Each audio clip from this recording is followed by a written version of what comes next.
Welcome to TNPSC destiny academy. இன்றைக்கி நம்ம என்ன பார்க்க போகிறோம்னா 10th தமிழ் புக்கில் இப்போ புதுசாக ஆட் பண்ணியிருக்க பன்முக கலைஞர் அப்படிங்கிற ஒரு பாடத்தை ஷார்ட்கட்டாக உங்களுக்கு எவ்வளோ ஈஸியாக புரிய வைக்கணுமோ அது மாதிரி பார்க்க போகிறோம். ஓகேங்களா? நான் இதில் முக்கியமான பாயிண்ட்ஸ் எல்லாமே ஹைலைட் பண்ணி வச்சுருக்கேன். அதுதான் முக்கியமானது. மீதியெல்லாம் கதை மாதிரி தான் இருக்கும். நீங்கள் ஒன்ஸ் இந்த வீடியோ பார்த்து முடித்ததுக்கப்புறம் நீங்கள் ஒன்ஸ் ரீட் பண்ணிக்கிட்டிங்கன்னா சரியாக போயிடும். ஸோ போகலாமா?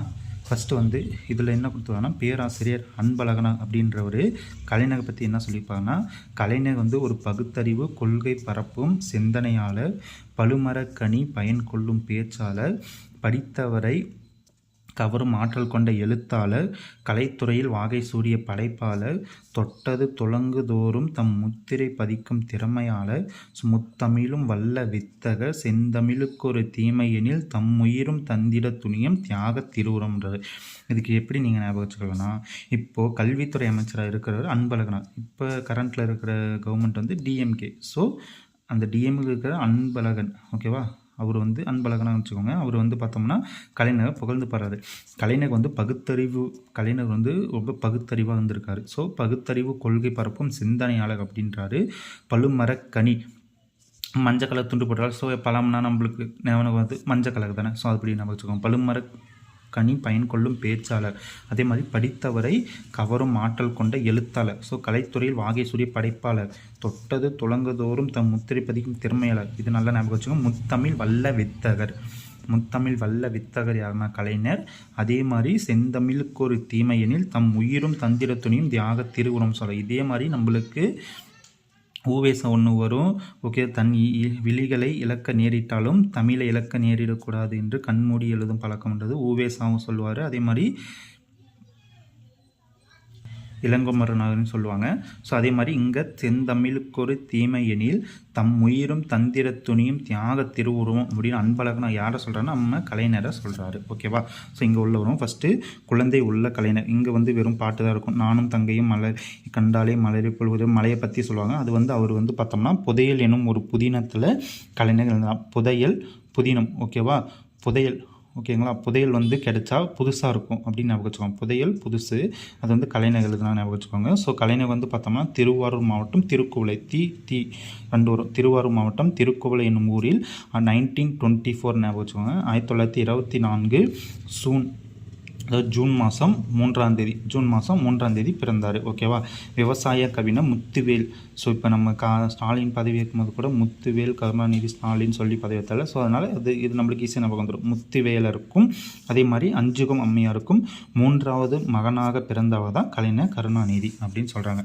அடுத்த டாபிக் நம்மளுக்கு போராட்ட கலைஞர். போராட்ட கலைஞர் என்ன சொல்ல பார்த்தோம்னா, அதாவது இவர் உயர்நிலை பள்ளியில் படிக்கும்போது அங்கே ஒரு துணைப்படம் கொடுத்துருக்காங்க. ஓகேங்களா? அந்த துணைப்படம் என்னென்னா 1921 சென்னை மாகாணத்துக்கு நீதி கட்சியோட முதலமைச்சராக இருந்த பனகல் அரசர் சாதனைகளை பற்றி கூறுற ஒரு துணைப்படம்.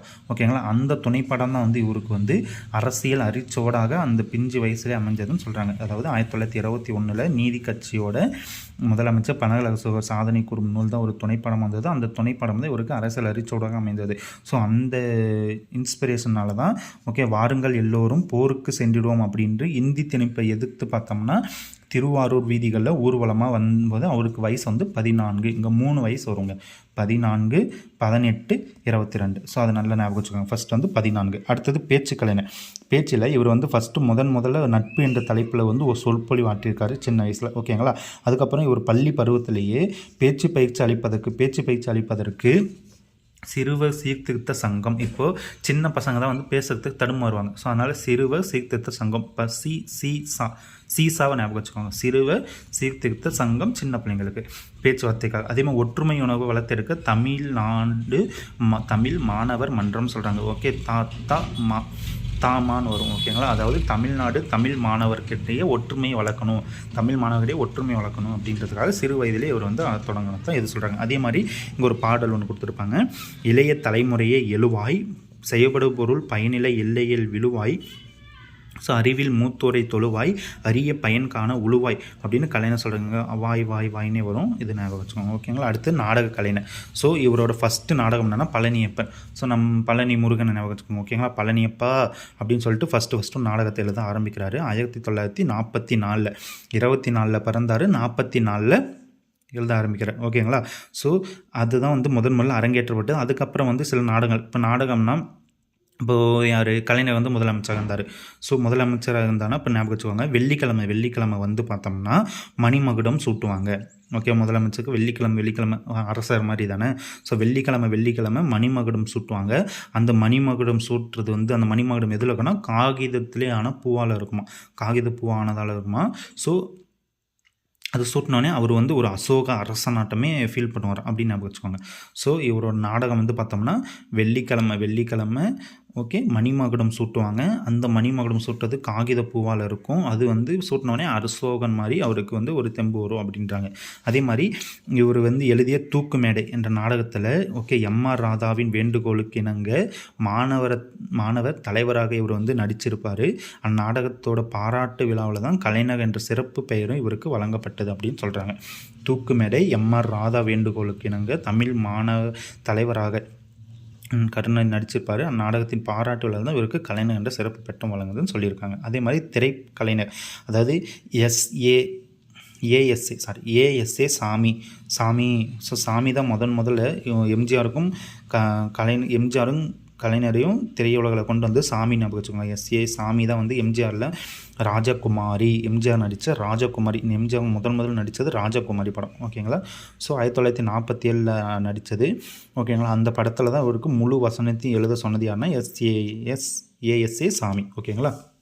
அப்படி இந்த பக்கம் பார்த்தோம்னா நம்மளுக்கு அதுக்கப்புறம் மருதநாட்டு, இளவரசி, மந்திரி குமாரி, நாம், மலைக்கல்லன் அப்படின்றது எழுவாங்க. இது எப்படி ஞாபகம் வச்சுக்கலாம்னா, இப்போது இதெல்லாம் வந்து எம்ஜிஆர் நடித்த படங்கள், எம்ஜிஆர் நடித்த கலைஞர் எழுதிய படங்கள். இப்போது எம்ஜிஆர் வந்து மந்திரியாக இருக்கும்போது ஓகேங்களா, மந்திரி குமாரி நம்ம வச்சுக்கோங்க. எம்ஜிஆர் வந்து மந்திரியாக இருக்கும்போது மருதநாட்டில் இருக்கிற ஒரு மலையில் இளவரசி மாட்டிக்கிட்டாங்க. ஓகே, இளவரசி மாட்டிட்டாங்க. அதுக்கு நாம் எல்லாம் போய் காப்பாற்றுவோன்னு சொல்லிட்டு யார் சொல்கிறாங்க, எம்ஜிஆர் சொல்கிறாரு அப்படின்னு ஞாபகம் வச்சுக்கணும், ஈஸியாக இருக்கும். ஸோ மந்திரியாக இருக்கும்போது மருதநாட்டு மலைக்கல்லில் வந்து பார்த்தோம்னா இளவரசி மாட்டிக்கிட்டாங்க, நம்ம எல்லாம் ஒன்றா போய் காப்பாற்றுவோன்னு எம்ஜிஆர் சொல்கிறாரு. ஓகேங்களா? இதுதான் ஷார்ட்கட் இருக்குது.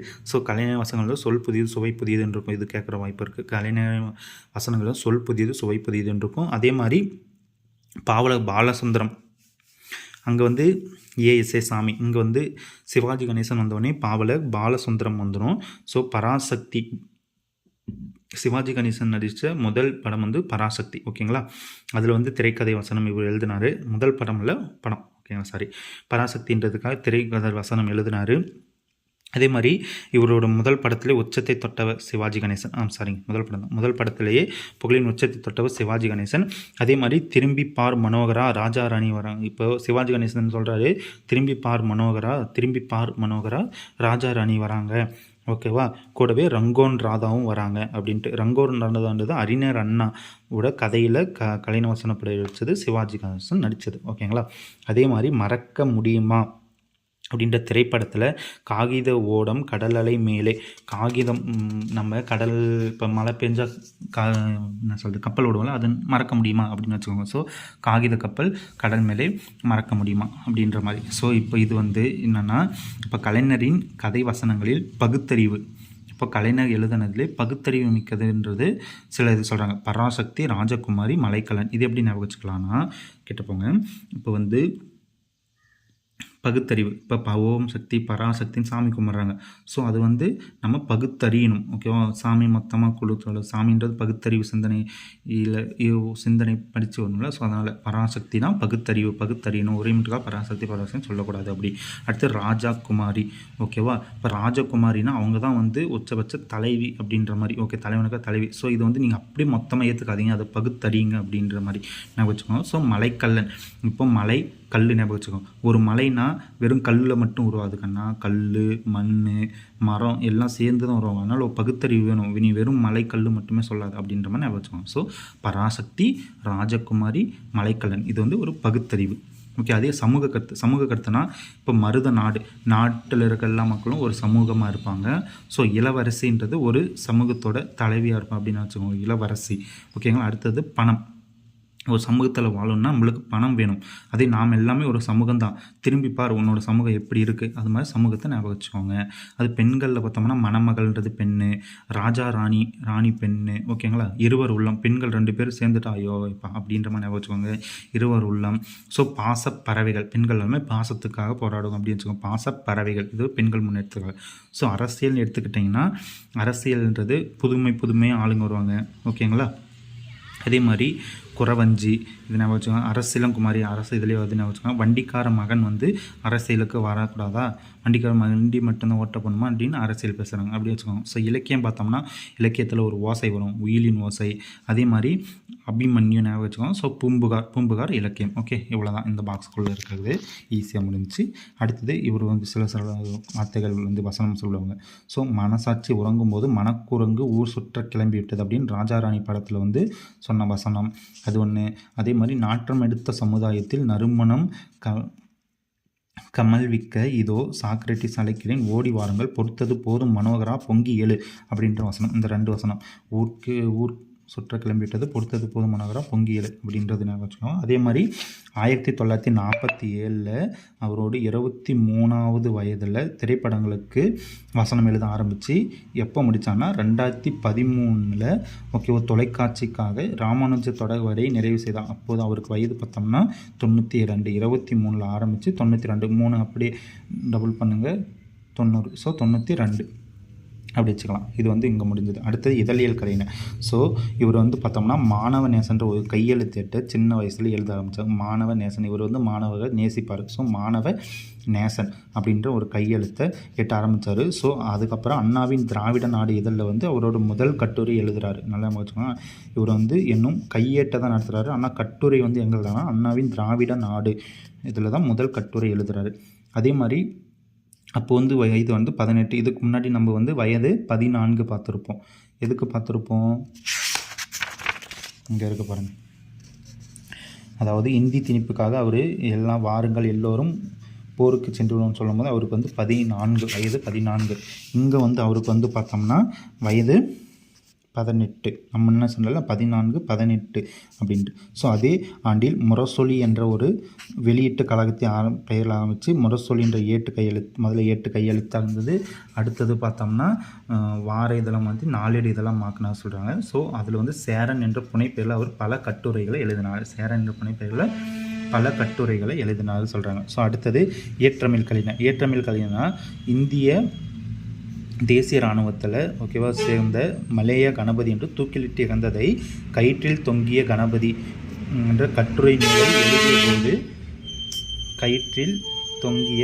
போது கட்டுரை நூலை எழுதிய போது அவருக்கு வயது பார்த்தோம்னா 22 சொல்கிறாங்க. ஸோ சொன்ன மாதிரி 14, 18, 22. அதாவது இதுதான் மலேய கணபதி. அங்கே வந்து தூக்கிலிட்ட போது கயிற்றில் தொங்கிய கணபதின்ற கட்டுரை நூல், இங்கேயும் கட்டுரை நூல் தான். ஓகேங்களா. அடுத்தது இங்கே ஞாபகம் வச்சுக்கோங்க. சிறுகதைகள் 2 இருக்கும். சிறுகதைகள் புதினம்னு இருக்கும். ஓகே, ஃபஸ்ட் சிறுகதை பார்த்துருவோம். இது வந்து சிறுகதைனா ஒரு சின்ன கதை. என்ன கதைனா சித்தார்த்துக்கு ஒரு சிலை வைக்கிறாங்க. நடிகர் சித்தார்த்து ஞாபகம் வச்சுக்கோங்க. சித்தார்த்துக்கு ஒரு சிலை வைக்கிறாங்க. அந்த சிலையில் ஒரு சந்தன கிண்ணம் இருக்குது. ஓகேங்களா. அந்த சந்தன கிண்ணத்தில் அணில் குஞ்சு வந்து உட்காந்துருக்கு. சரிங்களா. அந்த அணில் குஞ்சு நாளாக அணில் குஞ்சு வந்து உட்காந்து நம்ம சித்தார்த்த சிலை இருக்குது, அதில் சந்தன கிண்ணம் இருக்குது. நாளாக அணில் குஞ்சு ஒன்று வந்து உட்காந்துருக்கு. அணிலும் குஞ்சியும் ஓகேவா அதோட தாய்மை வந்து பார்த்து அப்படியே புகழ் ஊருக்குள்ளே சுற்றி இருக்குது. ஸோ இதுதான் வந்து அந்த சிறுகதை. சித்தார்த்த சிலை ஒன்று இருக்குது. ஓகேங்களா. அதில் வந்து பார்த்தோம்னா சந்தன கிண்ணம் ஒன்று இருக்குது. நாளாக அதில் அணிலும் அதோட குஞ்சு ஒன்று வந்து உட்காந்துருக்கு. அதோட தாய்மையை பார்த்து புகழ் வந்து ஊருக்குள்ளே சுற்றி இருக்குது. ஸோ இதை வந்து பார்த்தோம்னா சிறுகதைகள். ஸோ புதினம்ன்றது என்னென்னா இப்போது புதினம்ன்றது புதுசாக இருக்கும் அப்படின்னு நான் வச்சுக்கோங்க. இப்போ பாண்டிய நாடுன்றது இங்கே ரோமாபுரி நாடுன்றது. ஸோ ரோமாபுரிக்கு பாண்டியன் போனாராம், புதுசாக இல்லை. ஸோ அது புதுசு. அதே மாதிரி பொன்னர் சங்கர், பொண்ணு வந்து சங்கர்னு பேர் வச்சுருக்கோம், இது புதுசாக இருக்குல்ல அது. அதே மாதிரி தென்பாண்டி சிங்கம். ஓகே, தென்பாண்டி சிங்கம். ஓகே, தென்பாண்டி சீமையிலேன்னு வரும், நம்மளுக்கு சிங்கம், இது புதுசாக இருக்குது. ஸோ ஒரே ரத்தம், அது எப்படி எல்லாத்துக்கும் ஒரே ரத்தம் இருக்கும், மாறி தான் இருக்கும். எப்படி அதுதான் ஒரே ரத்தம் புதினம். ஸோ அந்த மாதிரி நம்ம வச்சுக்கோங்க. ஸோ ரோமாபுரி பாண்டியன், பொன்னர் சங்கர், தென்பாண்டி சிங்கம், ஒரே ரத்தம்ன்றது புதினம். இவரோட வாழ்க்கை வரலாற்றை வந்து நெஞ்சுக்கு நீதி என்றதில் 6 பாகங்களாக எழுதி வெளியிட்டிருக்காரு. அதேமாதிரி இலக்கியங்களுக்கு உரை எழுதியிருக்காரு. அது என்னென்னு பார்த்தோம்னா சங்கத்தமிழ், குறள் ஓவியம், தொல்காப்பிய பூங்கா. தொல்காப்பியம்ன்றது இலக்கணம், ஆனால் தொல்காப்பிய பூங்கா அதனால் இலக்கியம் அப்படி வச்சுக்கோங்க. சங்கத்தமிழ் இலக்கியம் நிறைய இருக்குது. ஸோ குறள் ஓவியம், குறளில் தான் இலக்கியங்கள் வந்து அப்படின்னு வச்சுக்கோங்க. அடுத்தது தொல்காப்பிய பூங்காவில் 142 தொல்காப்பிய நூற்பாக்களை எடுத்து 100 தலைப்புகளில் 100 மலராக உரையை எழுதியிருக்காரு இவர். ஓகேங்களா, 142 எடுத்து 100க்கு 100 எழுதியிருக்காரு அப்படின்னு வச்சுக்கோங்க. அதே மாதிரி 150க்கும் மேற்பட்ட ஓவியங்கள் அதில் சிலது பார்த்தோம்னா தான் நெல்லுகள், அதாவது நெல்லிலிருந்து அரிசி தலை கட்டுவது போல வெள்ளை விழிகள் இமைகளில் இடுக்குகளில் ஒளிக்காட்டிய வண்ணம் இருந்தன. இப்போது கலைஞரோட திட்டத்திலே ரொம்ப முக்கியமான ஒரு ரூபாய்க்கு அரிசி கொடுத்தான்னு சொல்லி ஊர் ஃபுல்லாக பேசுவாங்க. ஸோ அது மாதிரி வச்சுக்கோங்க, நெல்லுக்குள் அரிசி. அதே மாதிரி வல்லினம், மெல்லினம், இடையினம் எல்லாம் கலைஞர் தான் சொன்னார் அப்படின்னு வச்சுக்கலாம். ஸோ அடுத்தது கவிதை கலைஞர். ஸோ கலையரங்குகளே தனக்கு இளைப்பாறும் இந்நிழல் சோலைகள் ஆயின அப்படின்னு கலைஞர் சொல்லியிருக்காரு. அறிஞர்கள் மட்டுமே கூடும் கவியரங்கத்தை மக்கள் கூடும் கவியரங்கமாக மாற்றியவர் இவர் தான். ஓகேங்களா, அதே மாதிரி கலைஞர் இலக்கிய கவிதைகள் 9 தொகுதிகளை வெளிவந்துள்ளன. புறநானூற்று தாய் என்னும் தலைப்பில் அமைந்த வசன கவிதை என்றது மிக புகழ்பெற்றது.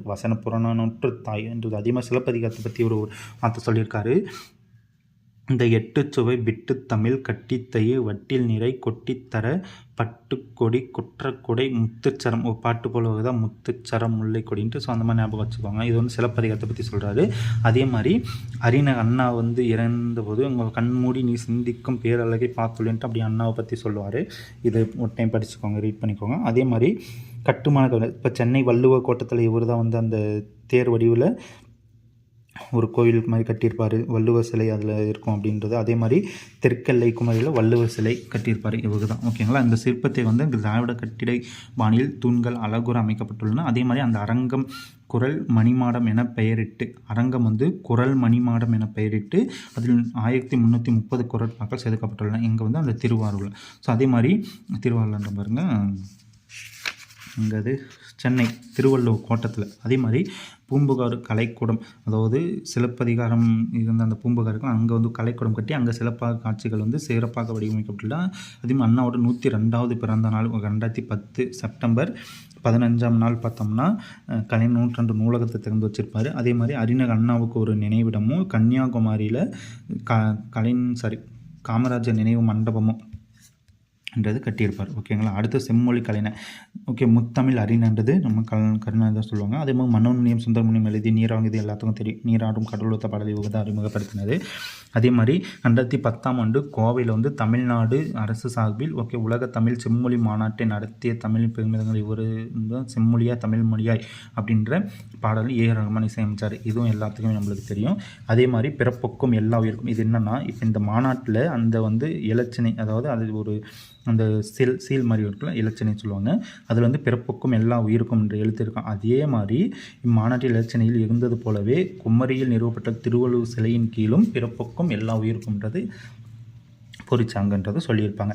அதே மாதிரி என்றும் உள்ள தமிழ். 2018 ஜூலை மாதம் 7ஆம் நாள் 94வது வயதில் காலமானார். ஓகேவா, ஸோ இவர் வந்து 1924 ஜூன் 3ஆம் தேதி பிறந்து 2018 ஜூலை 7ஆம் நாள் 94 வயதில் காலமானார் அப்படின்றத சொல்லியிருப்பாங்க. இவ்வளோ தான் இந்த கலைஞரோட பாடம். ஓகேங்களா, இதுதான் வந்து நம்ம பன்முக கலைஞர் 10ஆம் வகுப்பில் இருக்க புதுசாக கொடுத்துருக்க பாடம். இது முக்கியமானது, ஏன்னா கலைஞரை பற்றி கொடுத்துருக்காங்க. கண்டிப்பாக கேட்க வாய்ப்பு இருக்குது. எல்லாம் நல்லா படிங்க. ஒன்ஸ் ரீட் பண்ணுங்கள். இந்த ஷார்ட்கட் உங்களுக்கு யூஸ் ஆகிருக்கும்னு நம்புகிறேன். Okay, thank you. நெக்ஸ்ட் வீடியோவில் பார்க்கலாம். நன்றி.